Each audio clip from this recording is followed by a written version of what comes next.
untuk nama Jikustik nih Mas? Tahu ke sejarahnya Mas? Mungkin Sedikit aja. Sebenarnya mohon maaf kalau salah ya. Jadi karena itu kan sebelum saya ya. Setahu saya Jikustik itu berawal dari Jeronimo Akustik karena kita berawal dari Radio Jeronimo. Nah, Jeronimo Jogja kan. Iya.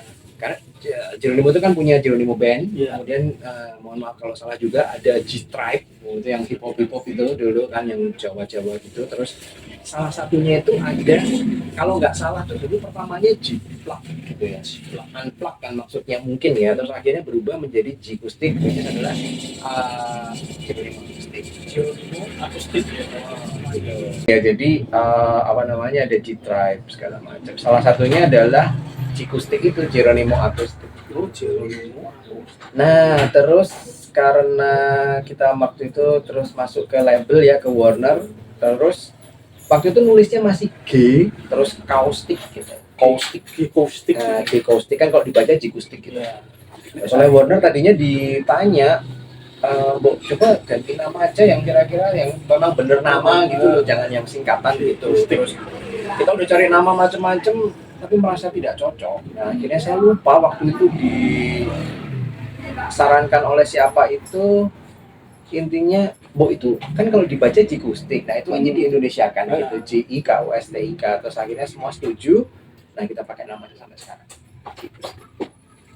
Kalau untuk rekaman album ini di Jakarta. Itu. Di mana? Jadi rekaman album pertama itu macam-macam itu.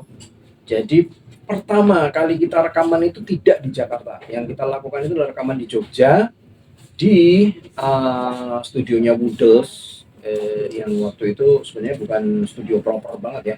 Jadi itu studio itu ada di kayak di atas tuh apa namanya? Di rooftop bagus ya. Loteng. Nah, itu kan loteng. Ya, betul di loteng. Terus kita kasih kain-kain gitu supaya apa namanya dia bisa dipakai untuk ngerekam drum juga segala macam. Yang dimana waktu itu kita tidak punya drum akustik dan tidak ada mikrofon drum akustik gitu. Jadi yang kita lakukan adalah memang kita merekam dengan drum elektrik, bukan dimainkan di keyboard gitu, tapi dimainkan karena kita punya drum elektrik waktu itu kan serinya TD5 banyak orang TD5 itu saya lupa. Nah, kita mainin pakai itu. Terus kita ngerekam vokal di situ, gitar akustik di situ, kemudian gitar elektrik juga di bawah. Kita rekaman pakai digital. Nah, terus akhirnya kita bawa ke Jakarta mau dimastering oleh Warner. Disitulah kita itu ditanya gitu. Ini rekamannya digital ya? Maksudnya belum ngetop sih rekaman digital. Lah iya, kita punyanya itu gitu kan. Terus akhirnya mereka ini harus diganti lah gitu akustik gitu. Ketika mereka mencoba ngerekam akustik, ternyata memang tidak seperti yang dimau hasilnya, bukan kita mainnya tapi soundnya kosong. Nah, akhirnya kita pakai lagi rekaman yang lama itu, terutama maaf 1000 tahun itu kita pakai rekaman yang lama. Tapi beberapa drum itu diganti dengan drum akustik karena kan kita rekaman sama Warner waktu itu di Musika Studio. Nah, itu diganti drum live beneran. Setia tuh pianonya diganti, piano beneran, terus ada lagu piano beneran sebelumnya bukan keyboard. Ya kan kita nggak punya piano kan. Nah ya, jadi kita pakai keyboard. Terus lagu apa lagi ya? Jadi beberapa pianonya diganti gitu dengan piano beneran. Ya dengan keterbatasan alat itu, jadi kita waktu pertama kali datang ke Musika Studio itu dari Jogja langsung kita naik elf yang warna putih lagi. Jadi kata orang musika waktu itu dikira ambulan. Kok ada ambulan masuk ke musika gitu kan? Ternyata yang turun anak-anak Jogja gitu kan, dengan ketidaktahuan mereka gitu, karena memang janjiannya di situ dengan ANR Warner yang waktu itu kalau nggak salah Mas Gengki Gutawa, adanya Mas Erwin Gutawa itu. Ketemulah kita di situ pertama kali. Kemudian kita langsung pindah data gitulah dari komputer ke pita bla bla bla bla bla bla. Dan sampai hari ini akhirnya kan semuanya digital lagi. Ya kan? Untuk setelah album pertama meledak nih kan ada album kedua tuh. Itu album kedua masih ingat ya? Album kedua meletus. Ya.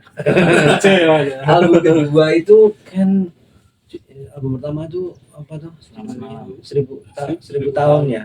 1000 tahun. Kemudian album kedua tuh apa ya? Saya kok lupa. Yang lagunya Pandangi Langit segala macam itu ya. Itu mungkin perjalanan panjang. Perjalanan panjang. Iya benar, kayaknya perjalanan panjang deh. Perjalanan panjang terus panjang musim kan. Ya, covernya merah.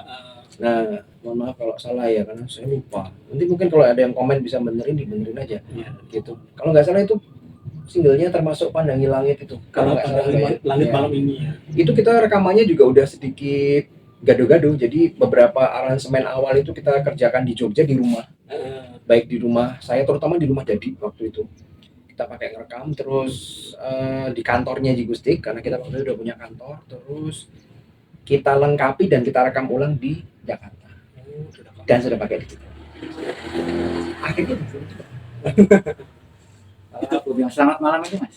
oh itu udah jauh banget Mas. Itu 1, 2, 3, 4, 5, 6, 7, 8, 9, 10. Itu album ke-10. Wis. Itu album malam. Kan urut-urutannya kan tak lihat kan kayak minum obat ya.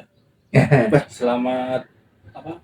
Albumnya pagi, siang, malam. Ya, itu kan itu. jadi gini, kita itu selalu mencoba sekali kita berpikir itu bisa membuat trilogi 3 album ya. Kalau lebih lama lagi, kalau misalnya sampai quintet atau misalnya sampai itu kan terlalu banyak mungkin ya kalau 8 album. Jadi otaknya juga nggak kuat kali. Kita 3 album aja. Jadi sekali kita mikir untuk tema 3 album ke depan kira-kira apa. Seperti itu. Nah, betul, sehingga kalau kita juga kontrak juga kalau bisa per 3 album lah gitu.